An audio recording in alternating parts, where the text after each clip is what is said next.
Hi, I'm Jen Carter of Let's Get Real. We're here today at Maroon Creek Country Club in Aspen, Colorado. My guest today is Allison Tomlinson. We're so delighted to have Allison here.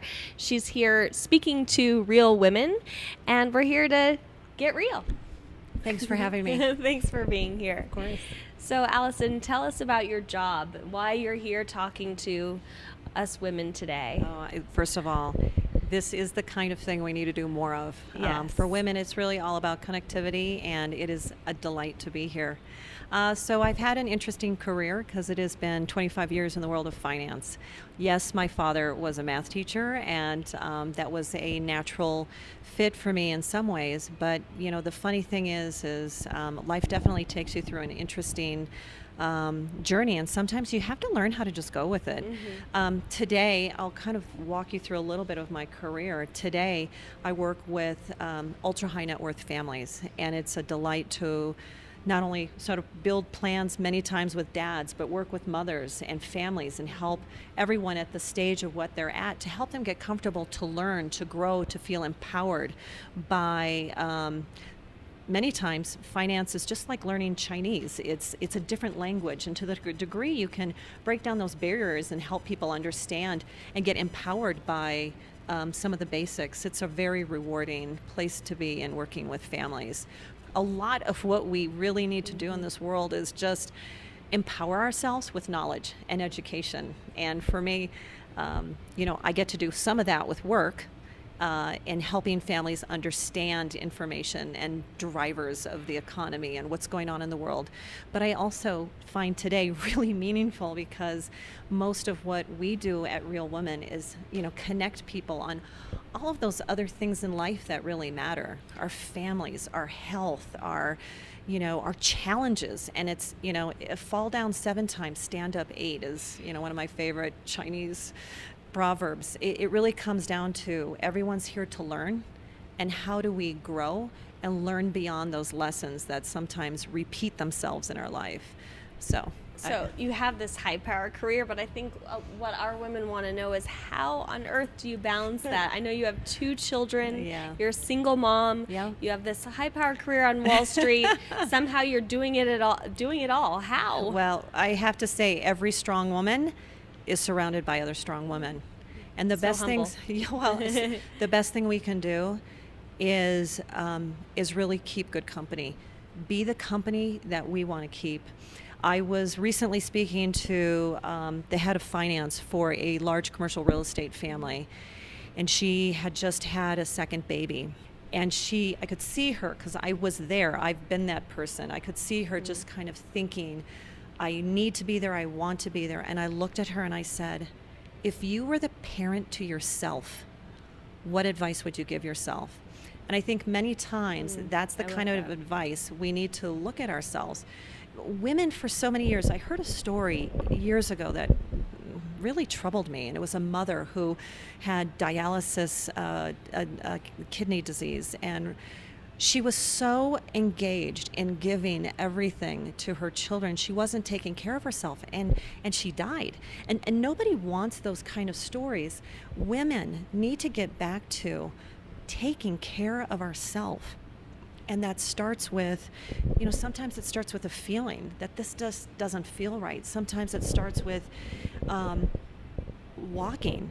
I went from doing triathlons to then not exercising for over a decade. And Wow. I remember for the first year of getting back into it, I just walked for a year because that's all I had in me.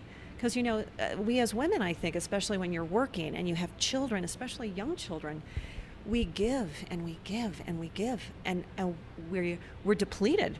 And we need to learn how to channel some of that back into ourselves. So do you have a daily practice that you do at home that keeps you able to do this? I did have a daily practice of yoga. I had a car accident, I had a shoulder injury, and I started doing other You're things. human. Yeah, and I think for me, the variety now is good. So a little skiing, a little biking, a little playing football with my kids. Well, speaking of variety, I know you have a farm in Minnesota. I mean, do. this woman really does it all. But can you tell us a little bit about that farm? Well, For many, and it's funny. I think everyone kind of has a safe place in their world. Sometimes it's taking care of animals. Sometimes it's giving to a charity.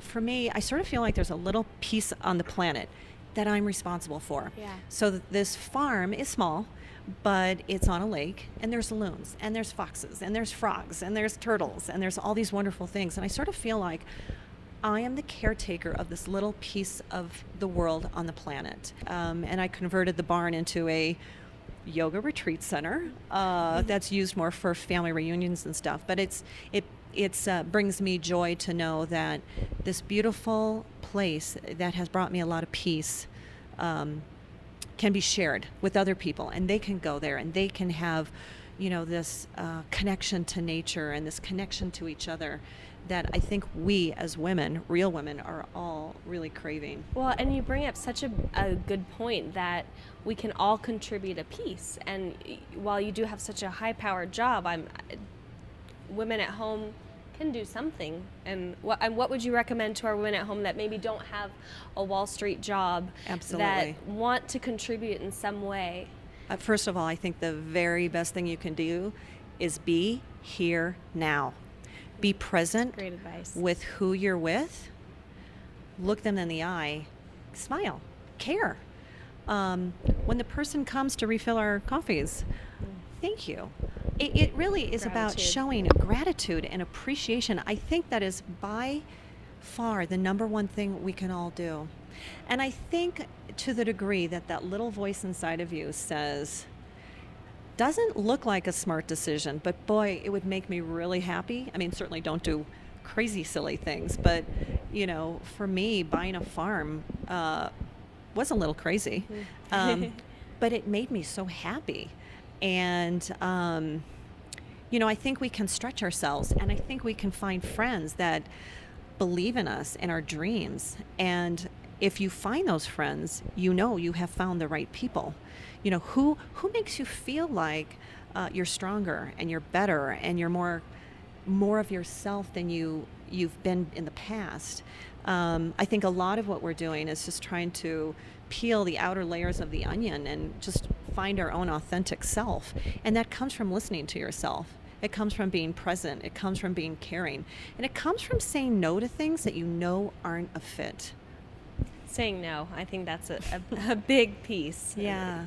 Allison, how did you get involved with Real Women, and where do you see this organization going? Real Women is an organization that is in its nascent stage. And I have to tell you, we have an amazing team of people, women that are so excited to not only create a great local chapter, but to see this point of connectivity for women grow. We need to have this for women, and the topics need to be more connected than just academic. And when I got a call from Alexis Weaver that she was interested in also creating this, our heads came together and we just started brainstorming all the different ways we could do it. Our vision was to create the right founding group, people who are very committed to the cause of bringing women together to be real. And yet we are still creating some of its structure, but with the vision that this is something that women in any city, in any state, in any country could take the foundation and the purpose and the mission statement and create their own Real Women anywhere. So if we can't be in Aspen, Colorado, how would you recommend our women at home do that? I think they should go to our website and they should be in touch with us. We would love to share our structural documents and tell them a little bit about how we put it together. I think the great thing about women is collaboration, and they might have an idea that we're going to be able to put in practice here. So we're looking forward to you guys starting your own chapter and seeing how we together can create, a more connected, holistic feeling community for women. We need each other, and it's time for us to put our voices together and strengthen our own values. Yeah. But we're so grateful to you, speaking of gratitude, for being here today, Allison. You've been such a wonderful guest. And thank you, viewers, for joining us on Let's Get Real today in Aspen, Colorado at the Maroon Creek Country Club. I'm Jen Carter. Have a wonderful day.